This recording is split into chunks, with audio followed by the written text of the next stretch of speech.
ಇತ್ತೀಚೆಗಷ್ಟೇ SR ಶ್ರೀನಿವಾಸ್ ಅವರು ಶಾಸಕರು ಹೇಳಿರ್ತಾರೆ, ಹನಿ ಹಿಂದೆ ಹೋದವರು ಟ್ರ್ಯಾಪ್ ಆಗೇ ಆಗ್ತಾರೆ, ಅಂತ ಕೆಲಸ ಏನಿದ್ರು ಕೂಡ ತಲೆ ತಗ್ಗಿಸುವಂತದ್ದು ಅಂತ. ಆದ್ರೆ ಈಗ ಸ್ವತಃ ಅವರ ಪುತ್ರನ ವಿರುದ್ಧವೇ ಈ ಒಂದು ಆರೋಪ ಕೇಳಿಬರ್ತಾ ಇದೆ. ಕಾಂಗ್ರೆಸ್ ಶಾಸಕ SR ಶ್ರೀನಿವಾಸ್ ಪುತ್ರನ ವಿರುದ್ಧ ಹನಿ ಟ್ರ್ಯಾಪ್ ಆರೋಪ ಕೇಳಿಬರ್ತಾ ಇದೆ. ಶಾಸಕರ ಪುತ್ರ ದುಷ್ಯಂತ್ ವಿರುದ್ಧ ಈ ಗಂಭೀರ ಆರೋಪ ಕೇಳಿಬರ್ತಾ ಇದೆ. ನನ್ನ ಕಾರು ಡ್ರೈವರ್ PAಗೆ ಹಣದ ಆಮಿಷವನ್ನ ಒಡ್ಡಿ JDS ಮುಖಂಡ CS ಪುರ ನಾಗರಾಜ್ ಅವರು ಈ ರೀತಿಯಾಗಿ ಹೇಳಿಕೆ ಕೊಡ್ತಿದ್ದಾರೆ. ಅಂದ್ರೆ ಅವರ ಕಾರು ಚಾಲಕ ಜೊತೆಗೆ PAಗೆ ಕೋಟಿ ಕೋಟಿ ಹಣ ನೀಡುವಂತ ಆಮಿಷವನ್ನ ಒಡ್ಡಿದ್ದಾರೆ ದುಷ್ಯಂತ್. ನನ್ನ ಚಲನವಲನದ ಬಗ್ಗೆ ಗೂಢಾಚಾರಿಕೆ ನಡೆಸ್ತಾ ಇದ್ದಾರೆ. ಬೆಂಗಳೂರಿನ ಫ್ಲಾಟ್ಗೆ ಚಾಲಕನನ್ನ ಕರೆಸಿಕೊಂಡು ಕುತಂತ್ರ ಹೂಡಿದ್ದಾರೆ ದುಷ್ಯಂತ್ ಅಂತ CS ಪುರದ JDS ಮುಖಂಡ ನಾಗರಾಜ್ ಅವರು ಆರೋಪವನ್ನ ಮಾಡಿರುವಂತದ್ದು. SR ಶ್ರೀನಿವಾಸ್ ಅವರ ಪುತ್ರ ದುಷ್ಯಂತ್ ವಿರುದ್ಧ ಕೇಳಿಬರ್ತಾ ಇರುವಂತಹ ಆರೋಪ ಇದು. CS ಪುರದಲ್ಲಿ 2023ರಲ್ಲಿ SR ಶ್ರೀನಿವಾಸ್ ಅವರ ವಿರುದ್ಧ ಸೋತಿರ್ತಾರೆ ಇವರು ನಾಗರಾಜ್ ಅವರು. ಈಗ ಅವರು ಆರೋಪವನ್ನ ಮಾಡ್ತಾ ಇರುವಂತದ್ದು. ಇತ್ತೀಚೆಗಷ್ಟೇ KN ರಾಜಣ್ಣ ಅವರ ಪುತ್ರನ ವಿರುದ್ಧ ಕೂಡ ಇದೇ ರೀತಿಯಾಗಿ ಹನಿ ಟ್ರ್ಯಾಪ್ ಪ್ರಕರಣ ಕೇಳಿ ಬಂದಿತ್ತು. ಆಗ ಹೇಳ್ತಾ ಇದ್ರು, ಟಾಂಟ್ ಕೊಡ್ತಾ ಇದ್ರು SR ಶ್ರೀನಿವಾಸ್ ಅವರು, ಹನಿ ಹಿಂದೆ ಹೋದಂತವ್ರು ಟ್ರ್ಯಾಪ್ ಆಗೇ ಆಗ್ತಾರೆ, ಇದನ್ನ ನಾನಂತೂ ಖಂಡಿಸ್ತೀನಿ, ಇಂತಹ ಕೆಲಸ ಮಾಡಿದಂಥವ್ರು ಯಾವತ್ತಿಗೂ ಕೂಡ ಅದು ನನ್ನ ಏನೇ ಶಿಕ್ಷೆ ಇದ್ರೂ ಕೂಡ ನಾನು ಅದಕ್ಕೆ ಸಪೋರ್ಟ್ ಮಾಡ್ತೀನಿ, ಅಂತವ್ರ ಶಿಕ್ಷೆ ಅನುಭವಿಸ್ಲೇಬೇಕು ಅಂತ ಹೇಳ್ತಾ ಇದ್ರು. ಈಗ ಇದಕ್ಕಿದ್ದಾಗೆ SR ಶ್ರೀನಿವಾಸ್ ಅವರ ಪುತ್ರ ದುಷ್ಯಂತ್ ವಿರುದ್ಧವೇ ಇಂಥ ಒಂದು ಪ್ರಕರಣ ಆರೋಪ ಕೇಳಿ ಬರ್ತಾ ಇದೆ. ಬಿಸ್ನೆಸ್ ನಲ್ಲಿ ಲಾಸ್ ಮಾಡಿದ ನನ್ನ ಪಾಪರ್ ಮಾಡೋದಕ್ಕೆ ಪ್ರಯತ್ನ ನಡೀತಿದ್ದಾರೆ.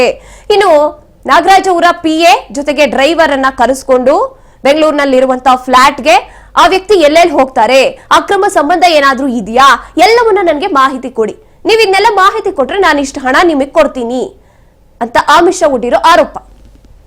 ಕಳೆದ ಎಲೆಕ್ಷನ್ ಅಲ್ಲಿ ನನ್ನ ಜೊತೆ ಯಾರ್ಯಾರು ಹುಡುಗರು ಕೆಲಸ ಮಾಡಿದ್ರು, ಡ್ರೈವರ್ ಇರ್ಬೋದು, PA ಇರ್ಬೋದು, ಅವ್ರನ್ನೆಲ್ಲ ಅವರು ಭೇಟಿ ಮಾಡಿ ಹೆಂಗೋ ಕಾಂಟ್ಯಾಕ್ಟ್ ಮಾಡಿಬಿಟ್ಟು ಅವ್ರಿಗೆ ಇಲ್ಲದ ಸಲ್ಲದ ಒಂದು ಆಮಿಷವನ್ನು ಒಡ್ಡಿ ದೊಡ್ಡ ಮಟ್ಟದ ದುಡ್ಡು ಕೊಡ್ತೀನಿ ಅಂತ ಹೇಳ್ಬಿಟ್ಟು ಆಮಿಷ ಒಡ್ಡಿ ಏನು ದುಷ್ಯಂತ್ ಅವರು ಅವ್ರನ್ನ ಕರ್ಕೊಂಡೋಗಿ ಫ್ಲಾಟ್ನಲ್ಲಿ ಮಧ್ಯರಾತ್ರಿವರೆಗೂ ಮೀಟಿಂಗ್ ಮಾಡಿ ಏನೇನು ಡಾಟಾ ಬೇಕೋ ಅವ್ರ ಹತ್ರ ತಗೊಂಡಿದ್ದಾರೆ. ಪಾಪ ಅವರು ನಮಗೂ ಹೇಳಿದ್ರು, ಅಂದರೆ ಅದರಲ್ಲಿ ಒಬ್ಬ ಹುಡುಗ ಮಾತ್ರ ಅವ್ರ ಪರವಾಗಿ ಕೆಲಸ ಮಾಡಿದ್ದಾನೆ, ಇನ್ನೊಬ್ಬ ಹುಡುಗ ಕೇಳ್ದ, ಅಣ್ಣ ಈ ಥರ PA ಕೆಲಸ ಮಾಡ್ತಿದ್ದ, ಅಣ್ಣ ಈ ಥರ ನಮ್ಮನ್ನೆಲ್ಲ ಇದನ್ನು ಮಾಡ್ತಾ ಇದ್ದಾರೆ ಅಂತ. ಅದಾದಮೇಲೆ ನಮ್ಮ ರಂಜಿತ್ ಅಂತ ಹೇಳ್ಬಿಟ್ಟು, ನಮ್ಮ ಕಳೆದ ಬಾರಿ ನಮ್ಮ ರಂಜಿತ್ ಗೌಡ್ರು ಅಂತ ಹೇಳ್ಬಿಟ್ಟು ಅವನು ಸಹ ನನಗೆ ಒಂದು ಇಂಟು ಕೊಟ್ಟ, ಅಣ್ಣ ಈ ಥರದ್ದೆಲ್ಲ ಮಾಡ್ತಾ ಇದ್ದಾರೆ, ನೀವು ಒಂದು ಸ್ವಲ್ಪ ಗಮನಿಸಿ ಅಂದಾಗ ನನಗೆ ಅದೆಲ್ಲ ಗೊತ್ತಾಯಿತು. ಅವರು ದೊಡ್ಡ ಮಟ್ಟದಲ್ಲಿ ಆಮೇಶ ಒಡ್ಡಿ ಏನೇನು ಕೆಲಸ ಮಾಡ್ತಾ ಇದ್ದಾರೆ, ಎಲ್ಲಿ ಅಂತ ಎಲ್ಲ ಡೀಟೇಲ್ಸ್ನು ತಗೊಂಡು ಅದೇನೇ ಮಾಡಿ ನಾವು ಅದನ್ನ ಮುಂದಿನ ದಿನಗಳಲ್ಲಿ ಅವ್ರು ನಮ್ಮ ಗುಬ್ಬಿ ತಾಲೂಕಿಗೆ ತಿರುಗಿ ನೋಡ್ದಂಗೆ ನಾನು ಮಾಡ್ತೀನಿ, ಅಧಿಕಾರ ದುರುಪಯೋಗ ಪಡಿಸ್ಕೊಂಡು ಈ ಥರ ಎಲ್ಲ ಮಾಡ್ತಾ ಇದ್ದಾರೆ. ಕಳೆದ ಎಲೆಕ್ಷನ್ ಅಲ್ಲಿ ನನ್ನ ಜೊತೆ ಯಾರ್ಯಾರು ಹುಡುಗರು ಕೆಲಸ ಮಾಡಿದ್ರು, ಡ್ರೈವರ್ ಇರ್ಬೋದು, PA ಇರ್ಬೋದು, ಅವ್ರನ್ನೆಲ್ಲ ಅವರು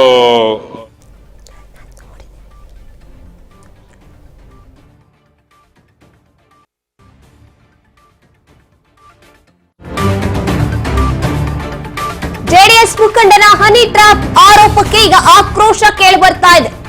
ಚಿಲ್ಡ್ರೆಗಳು ಹೇಳಿರೋದಕ್ಕೆಲ್ಲ ರಿಯಾಕ್ಟ್ ಮಾಡಬೇಕಾ ಅಂತ ಕೇಳ್ತಾ ಇರುವಂತದ್ದು. ತುಮಕೂರಿನಲ್ಲಿ ಶಾಸಕ SR ಶ್ರೀನಿವಾಸ್ ಅವರು ಹೇಳಿಕೆ ಕೊಡ್ತಾ ಇದ್ದಾರೆ. JDS ಮುಖಂಡ ನಾಗರಾಜ್ ಅವರು ಆರೋಪ ಮಾಡಿದ್ದಾರೆ, ಸ್ವತಃ SR ಶ್ರೀನಿವಾಸ್ ಅವರ ಪುತ್ರನ ವಿರುದ್ಧ ರಾಜಕೀಯ ನಾಯಕನಾಗಿ ಚಿಲ್ಡ್ರೆಯಾಗಿ ನಡ್ಕೋಬಾರ್ದು, ಆಡಿಯೋದಲ್ಲಿ ಏನಿದೆ, ಪ್ರಾಪರ್ಟಿ ಬಗ್ಗೆ ಮಾತಾಡಿದಾರ ಅವರು ಅಂತ ಪ್ರಶ್ನೆ ಕೇಳ್ತಿದ್ದಾರೆ. ಯಾವ ಹನಿ ಟ್ರ್ಯಾಪ್ ರೀ, ಯಾರು ಮಾಡಕ್ ಹೋಗ್ತಾರೆ ಇದನ್ನೆಲ್ಲ? ದ್ವೇಷ ರಾಜಕೀಯ ಮಾಡಿದ್ದೀನಿ ಅಂದ್ರೆ ಪಾಲಿಟಿಕ್ಸ್ ನಲ್ಲೇ ಇರೋದಿಲ್ಲ ನಾನು ಅಂತ ಹೇಳ್ತಾ ಇರುವಂತದ್ದು SR ಶ್ರೀನಿವಾಸ್ ಅವರು ಈ ಒಂದು ವಿಚಾರದಲ್ಲಿ ರಿಯಾಕ್ಟ್ ಮಾಡಿದ್ದಾರೆ. ಯಾವನು ಚಿಲ್ಲರೆಗಳು ಹೇಳಿದ್ಕೆಲ್ಲ ಬಂದಂತ ಕೇಳ್ತೀರಲ್ರಿ, ಚಿಲ್ಲರೆಗಳು ಹೇಳೋದಕ್ಕೆಲ್ಲ ನಾನು ರಿಯಾಕ್ಟ್ ಮಾಡ್ಲಾ? ಸರಿ, ಅವನು ಯಾರೋ ಚಿಲ್ಲರೆ ಹೇಳೋದಕ್ಕೆಲ್ಲ ನಾನು ರಿಯಾಕ್ಟ್ ಮಾಡ್ಲಾ? ನಂದು 30 ವರ್ಷ ಹಿಂದೆ ನಮ್ಮ ಅಪ್ಪನ ಜೊತೆ ದುಡಿದಿದ್ದು 10-15 ವರ್ಷ, 40 ವರ್ಷದ ರಾಜಕೀಯ ಜೀವನದಲ್ಲಿ ಒಂದೇ ಒಂದು ದಿವಸ ಒಬ್ಬರ ಮೇಲೆ ದ್ವೇಷದ ರಾಜಕಾರಣ ಮಾಡಿದ್ದೇ ಆಗಲಿ, ಇನ್ನು ಒಬ್ಬರ ಮೇಲೆ ಏನಾದರೂ ಕೆಟ್ಟದಾಗಿ ನಡ್ಕೊಂಡಿರೋದೇ ಆಗಲಿ, ಇಡೀ ತಾಲೂಕಲ್ಲಿ ಮತದಾರನ ಬಿಟ್ಟು ಕೇಳ್ಕೊಂಬನ್ನಿ, ಇಲ್ಲ ನನ್ನ ವಿರುದ್ಧ ನಿಂತಿದ್ರಲ್ಲ, ಈ ದಿಲೀಪ್ನೇ ನಿಂತಿದ್ರು. ದಿಲೀಪ್ 2 ಸಾರಿ ನಿಂತು ಸೋತವ್ರು, ಅವ್ರನ್ನೇ ಕೇಳಿ. ನಾನು ವೈಯಕ್ತಿಕವಾಗಿ ಯಾರ್ದಾನ ತೇಜೋವಧೆ ಮಾಡ್ತೀನ, ಇಲ್ಲ ವೈಯಕ್ತಿಕ ವಿಚಾರಗಳಲ್ಲಿ ಯಾವತ್ತಾನ ಇಂಟರ್ಫಿಯರ್ ಆಗಿದ್ದೀನ, ಯಾರದೇ ಇರ್ಬೋದು, ಅವ್ರನ್ನೇ ಕೇಳಿ, ಅವರೇ ಹೇಳ್ತಾರಲ್ವಾ. ಈ ಥರ ಚಿಲ್ಲರೆ ಥರ ನಡ್ಕೊಬಾರ್ದು. ಒಬ್ಬ ರಾಜಕೀಯ ಪಕ್ಷದ ಮುಖಂಡನಾಗ್ಬಿಟ್ಟು ಈ ಥರ ಚಿಲ್ಲರೆ ಥರ ಎಲ್ಲ ಸ್ಟೇಟ್ಮೆಂಟ್ ಕೊಡಬಾರ್ದು. ಏನೈತೆ ನನ್ನ ಮಗನ ಆಡಿದಲ್ಲಿ ಏನೈತೆ ಆಯ್ತು, ಏನೈತೆ ಅದ್ರಾಗೆ ಮಾತಾಡಿರ್ತಾರೆ. ಯಾವ ಪ್ರಾಪರ್ಟಿ ಮಾತಾಡ್ಯವ್ರೆ? ಅವನ ಪ್ರಾಪರ್ಟಿ ಮಾತಾಡ್ಯವನ, ನಾಗರಾಜನ ಪ್ರಾಪರ್ಟಿ ಅಂತ ಮಾತಾಡ್ಯವ ನನ್ನ ಮಗ. ಎಲ್ಲಿ ಹೇಳವನು, ಮತ್ತೆ ಎಲ್ಲಿ ಬಂದಿದೆ ನನ್ನ ಮಗಂದು? ಅದ್ರಾಗೆ ಪ್ರವೋಕ್ ಮಾಡ್ತಾರೆ, ಕೇಳಿಸ್ಕೊಂಡಿದ್ರೆ ಅದ್ರಾಗೆ ಏನಾರ ಬೇಕಾ ಕೇಳ್ರೋ, ಏನಾರ ಬೇಕಾ ಕೇಳು ಅಂತ ಕೇಳ್ತಾರೆ ಒಬ್ಬ ಸಣ್ಣ ಧ್ವನಿಲಿ. ಅದನ್ನ ಯಾವ ಉದ್ದೇಶ ಇಟ್ಕೊಂಡು ಇವ್ರು ಮಾಡ್ತಾ ಇರೋದು. ನನ್ನ ಮಗ ಮಾಡ್ತಾ ಇಲ್ಲ.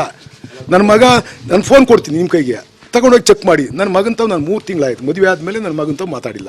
ನೆನ್ನೆನೇ ಮಾತಾಡಿರೋದು ನಾನು ಫೋನ್ ಕೊಡ್ತೀನಿ.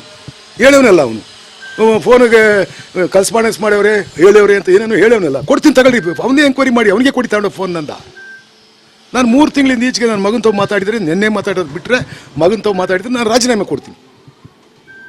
ಇವೆಲ್ಲ ಮಾಡಬಾರ್ದು, ಚಿಲ್ಲರೆ ಥರ ನಡ್ಕೊಬಾರ್ದು. ಒಬ್ಬ ಗೌರವಾನ್ವಿತ ವ್ಯಕ್ತಿ ಅವನು ಹೇಳವ್ರೆ, ನಮ್ಮ ತಾಯಿ ಎತ್ತಿ ಮರಕ ಹಾಕಿವ್ರು, ನಮ್ಮನ್ನೆಲ್ಲರೂ ತಿಪ್ಪಿಗೆ ಹಾಕಿದ್ರ, ನಮ್ಮನ್ನೇ ಈಗ ನಿಮ್ಮನ್ನೆಲ್ಲ ತಿಪ್ಪಿಗೆ ಹಾಕಿತ ನಿಮ್ಮಮ್ಮ ಎತ್ತಿ. ಎಲ್ಲರೂ ಮರಕೆ ಹಾಕೋದು, ಎಲ್ಲರೂ ಗಂಡಸ್ರೇಯ. ಇದು SR ಶ್ರೀನಿವಾಸ್ ಅವರು ಕೆಂಡ ಕಾರ್ತಾ ಇರುವಂತದ್ದು ಜೆಡಿಎಸ್ ಮುಖಂಡ ನಾಗರಾಜು ವಿರುದ್ಧ. ನನ್ನ ಮಗ ಯಾವುದೇ ಕಾರಣಕ್ಕೂ ತಪ್ಪು ಮಾಡಿಲ್ಲ ಅಂತ ಅವರು ಹೇಳ್ಕೊತಾ ಇರುವಂತದ್ದು.